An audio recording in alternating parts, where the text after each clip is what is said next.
In this section, we're going to begin to discuss the scattering matrix, and we've of course talked about the impedance matrix and the admittance matrix of useful multi-port devices, and of course these are very strong, powerful tools for characterizing these multi-port devices. They fully characterize them at function of frequency, and so we can kind of forget what's inside and use simply the values of the impedance matrix or the admittance matrix to analyze circuits.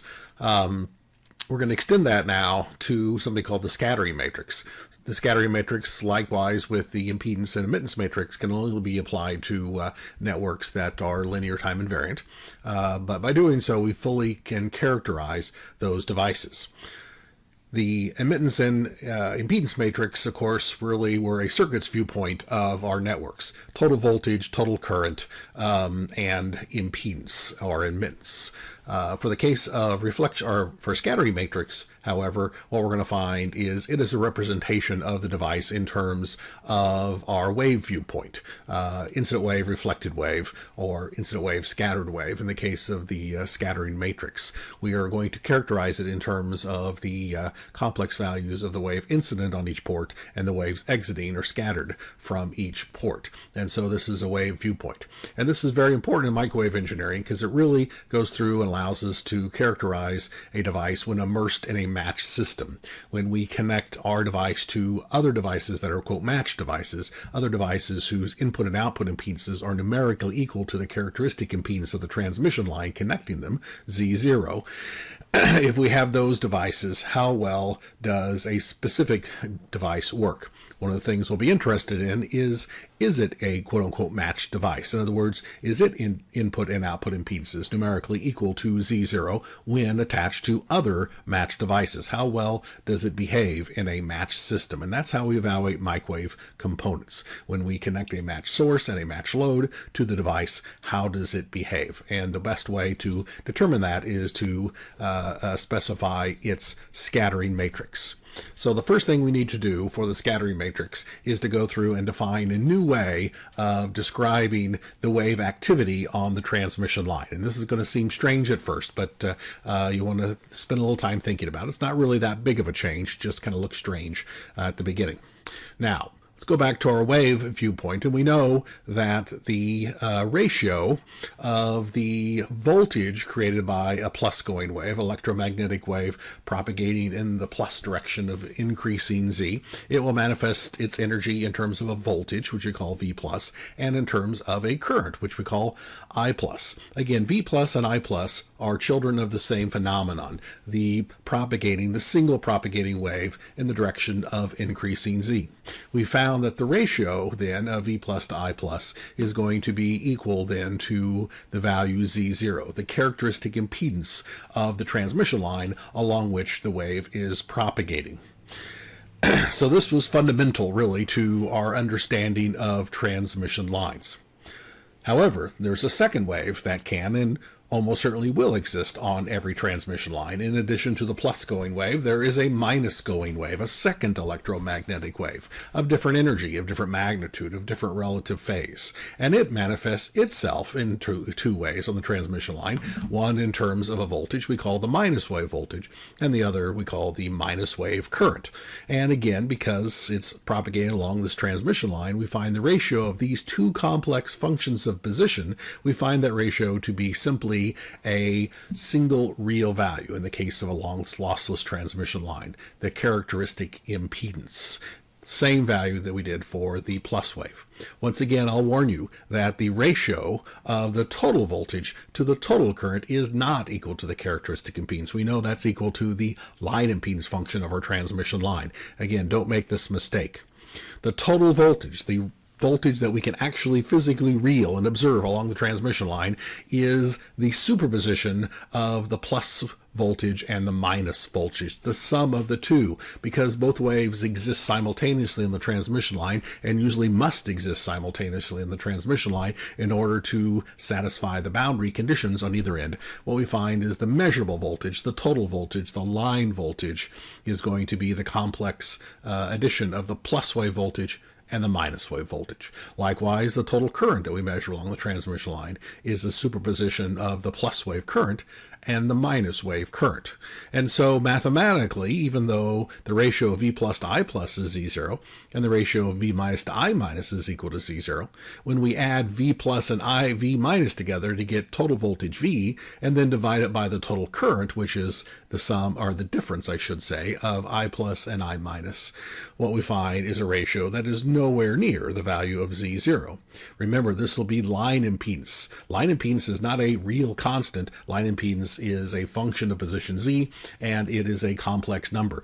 Oftentimes, that complex number can be purely imaginary. Most of the time, it has both a real and imaginary component. So again, don't get these two things confused. All right. Having said this, we're going to do something that seems strange. We're going to take this characteristic impedance Z0 and we're going to rewrite it as the product of the square root of Z0 with itself. Obviously, mathematically, this is a correct statement. We're going to do this both for the ratio of V minus, or V plus to I plus, and V minus to I minus. And the reason we do that now is we're going to go through and divide, or rearrange these equations, I should say, in a way which relates V plus now to I plus, and likewise V minus to I minus. From here, we can see that V plus divided by the square root of Z0 is precisely equal to the current I plus times the square root of Z0.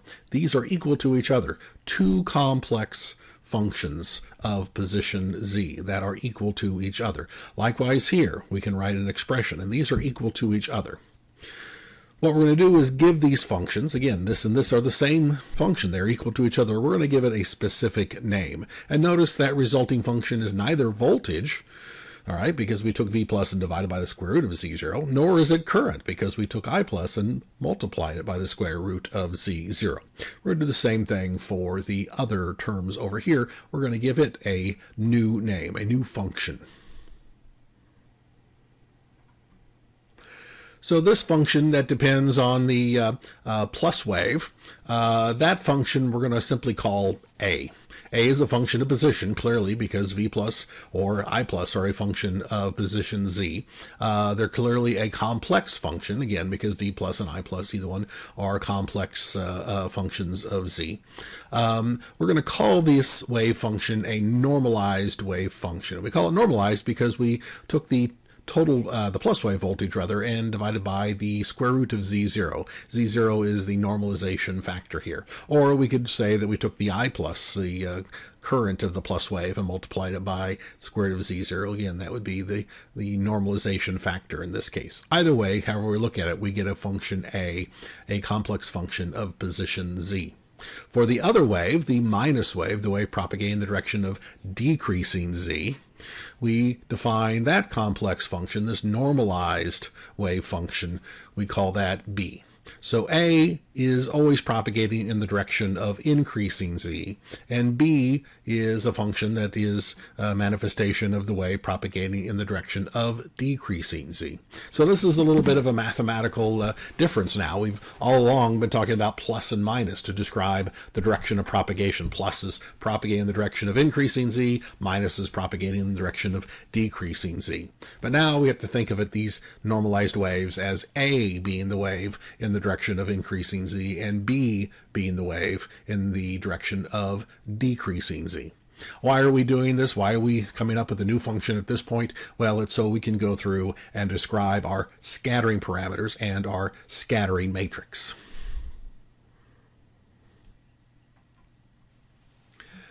An obvious question to ask at this point is, what are the units of these functions? Clearly, their units are not volts. It's not a voltage function. Clearly, it's not amps. It's not a current function. So what are the units? To determine the units of these normalized wave functions, we should go through and take the magnitude squared of these complex wave functions. Again, they're complex. We take the magnitude squared. What we get is a real valued result. And we can take the definition of this new wave function A, V plus over the square root of Z0, Z0, and we take the magnitude squared of that, we get this result, the magnitude squared of V plus divided by Z0. Now this should seem somewhat familiar to us because this is what the energy, the rate of energy flow of the plus going wave is if we put a factor of 1/2 in front of it. So we can write this in this way, since the magnitude is V plus is a constant at all places, and we know that that is equal to 2 times P plus, where P is the power associated with the plus going electromagnetic wave, the rate at which energy flows along the transmission line due to that plus wave, the wave propagating in the direction of increasing Z. Likewise, if we take the magnitude squared of this normalized wave amplitude B, we get a similar result, that it is equal to 2 times the rate of energy flow, the power associated with the minus wave, the wave propagating in the direction of decreasing Z. And so we can come to the conclusion that the magnitude squared of the normalized wave function A has units of watts, and the magnitude squared of B have units of watts. Well, if we square A and get units of watts, so the question is, what are the units associated with the function A and the function B by themselves?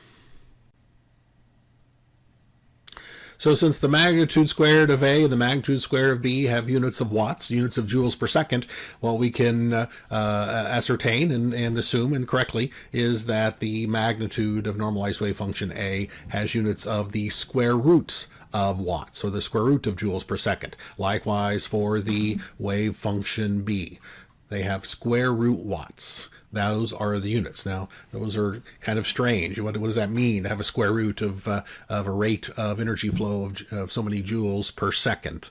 Well, I can't really give you a good answer for that, but certainly that is the units numerically, mathematically, physically that are associated with the normalized wave amplitude A and B. To really turn this into a physical manifestation, we need to take the magnitude squared of A or the magnitude squared of B, and then the result will be a value which is power, the rate of energy flow in watts. Take the square root of those things, again, we get the square root of watts, the units of these normalized wave amplitudes. So I just misspoke when I said normalized wave amplitudes. What we're talking about here are normalized wave function. A is a function of position Z, and B is a function of position Z.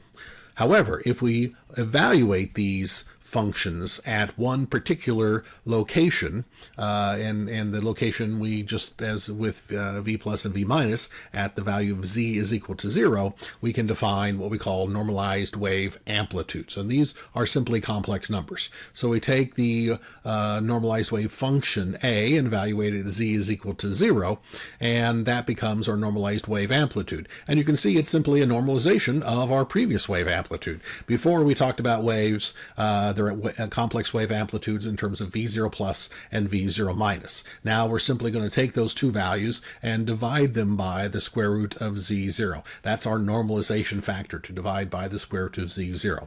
And so now V0 plus and V0 minus get turned into two new complex numbers that have units of the square root of watts. So what's the point of these functions? Why do we go through and define these complex functions of position A and B? Why didn't we leave well enough alone and simply use the plus wave voltage, for example, and the minus wave voltage? That's what we've been doing all along. Well, when it comes to scattering parameters, what we're going to do is compare the waves that are incident on some port 1, let's say, and compare it to the wave that's exiting or scattered from some other port 3, let's say. And so if we go through and look at, let's say, the plus wave voltage on port 1 to the minus wave voltage coming out of port 3 and compare those, it's an apples and apples comparison only if the characteristic impedance of the transmission line that each of those waves are propagating along are identical. Remember, we know that the ratio of V plus to I plus for any transmission line, or V minus to I minus for any transmission line, is numerically equal to the characteristic impedance Z0.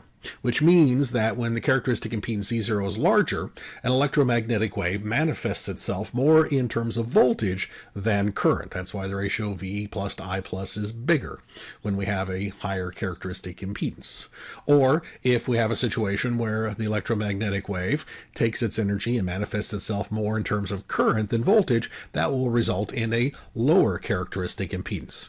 And so if I'm comparing the plus wave voltage on one port, incident on port 1, to the minus wave voltage, the voltage scattered from port 3, I can compare them only if they are on the same characteristic impedance transmission line. If one characteristic impedance of one is different than the other, I really can't compare voltages of one to the other. Perhaps one of the waves would have a larger voltage. Does this mean that there's more power associated with that wave? Well, not necessarily. If the characteristic impedance of that transmission line were much bigger than the characteristic impedance of the other one, it may be that the voltage is bigger simply because the characteristic impedance is bigger. What we're looking for is something that we can compare apples to apples in terms of power. If I look at one to the other, the ratio of the two, then the magnitude of whichever one was bigger is going to correspond to the actual rate of energy flow, the power associated with that wave. We want something that tells us the power in the way that a voltage or current by itself cannot. And so that's why we have A and B. Its units are the square root of power. And so again, a magnitude of A being larger than the magnitude of B, we can say that the A wave has a more power associated with those two things. Now, why don't we just take the magnitude squared of V plus then, divide by Z0? Well, when we do that, we get a real value. And also in the comparison that we're making in scattering parameters is we want to compare not only the power or the magnitude of the two waves coming into a port or out of another port, we also want to compare their relative phase. So we need some way of keeping the complex, the coherent form of those functions. The way the V plus has a V plus Z has is a complex number. It talks about the phase to, let's say, V minus Z at some other point there. We want to preserve that complex nature so we can compare phases. So what do we want? We want a function that tells us about the power of the wave, not its voltage or current, but its power. And we want a function that is complex and coherent so we can compare phases at two different locations. That's what A and B tell us. It is essentially a complex function that describes power in a way that retains the wave behavior, magnitude, and phase of each.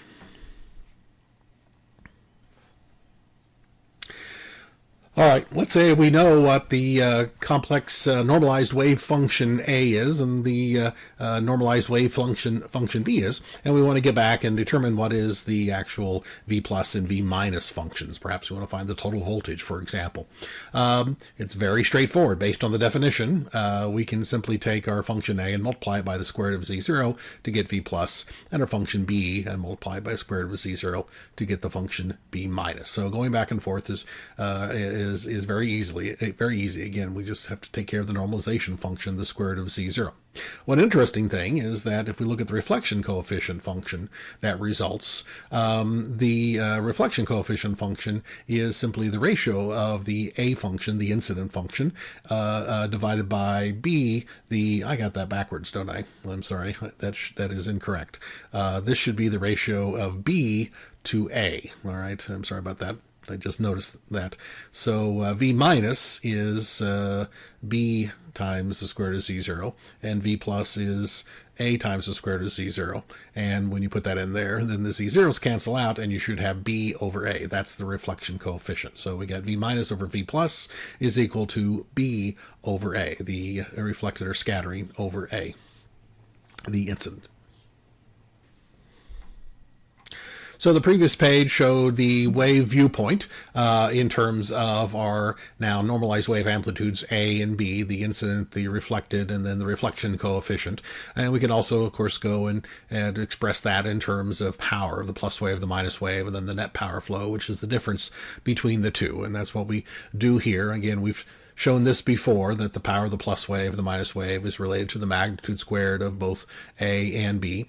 The ratio then of these two magnitudes will be equal to the ratio of the reflection coefficient function. And here I do have it correct. The numerator is in the B is in the numerator and A is in the denominator here. So this is the magnitude squared of the reflection coefficient.